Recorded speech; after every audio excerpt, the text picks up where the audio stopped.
At dito nga sa recent niyang sinabi na si Bangag, si Marcos Jr. ang dahilan ng pagkidnap kay Pangulong Duterte. Sabi ni Inday, hindi naman lahat gagalaw yung mga yon, kikilos, like yung mga sekretaris niya. Ito yung 5 hudas na kung saan ay pinapasagot ng ombudsman, binibigyan sila ng 10 araw. So ang ayon kay Daysara, hindi susunod yung mga ano na yon, 5 hudas na yon kung walang approval ng bangag. Okay? Sabi nga Ninda, yung tinatawag natin na rendition o yung pagkidnap o pagkuha sa isang citizen sa loob ng bayan niya at dalhin siya sa isang foreign jurisdiction para ipakulong siya. Sabi ni Inday, hindi mangyayari yan kung walang approval ng presidente. Hindi naman nabago yun dahil lahat ng mga in-expose natin dito sa inyo, lahat ng ibinigay sa atin ng mga juting jahas ay talaga nangyari. Magsimula sa kidnapping, panggigipit sa atin lahat. So nangyari lahat yun, inisa-isa na tayo kasi nga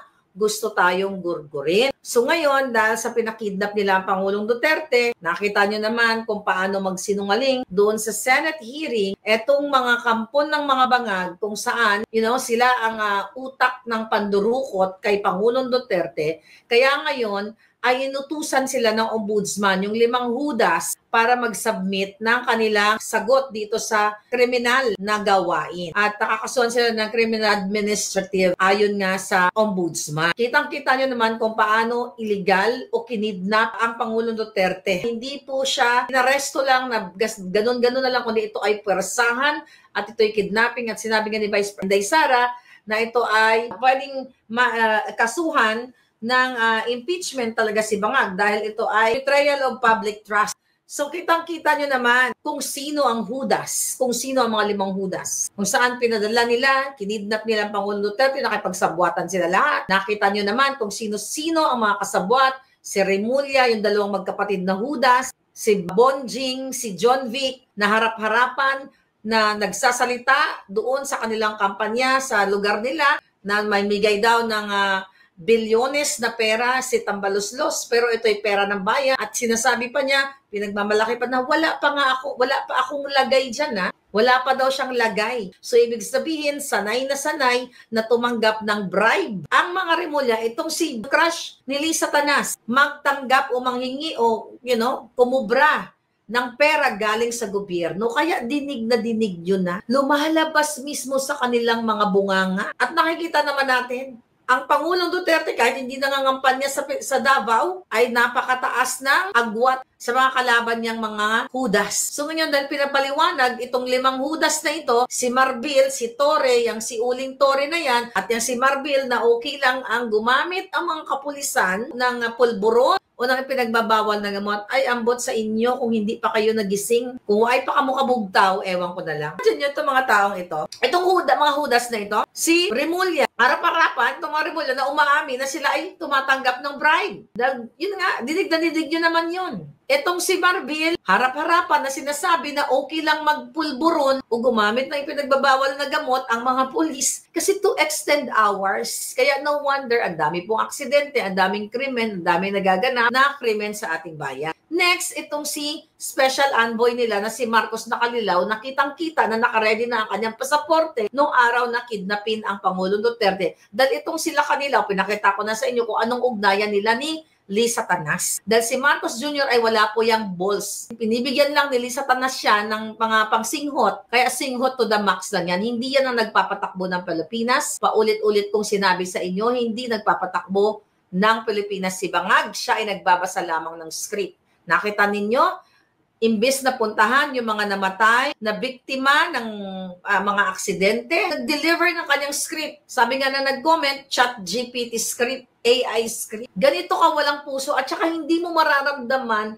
na siya ay nagdadalamhati sa sinapit ng 2 taong gulang na bata. Diyan sa airport, yung batang toddler, I think 5-6 years old ba, namatay yung bata. Puro script lang kanilang binabasa. Hindi mo maramdaman. Pero pagdating sa duran-duran, sa galing sa mga singhutan, sa mga party-party, bilyones ang ginagastos o milyones. Ayon sa ombudsman ay pwede silang, ito yung kanilang naharap na kaso, yung 5 hudas, kasama siyempre si Satanas, si Bangag, arbitrary detention, usurpation of judicial function, grave threats, graft, false testimony, grave misconduct, conduct of prejudicial to the best interest of the service, sabi ganon.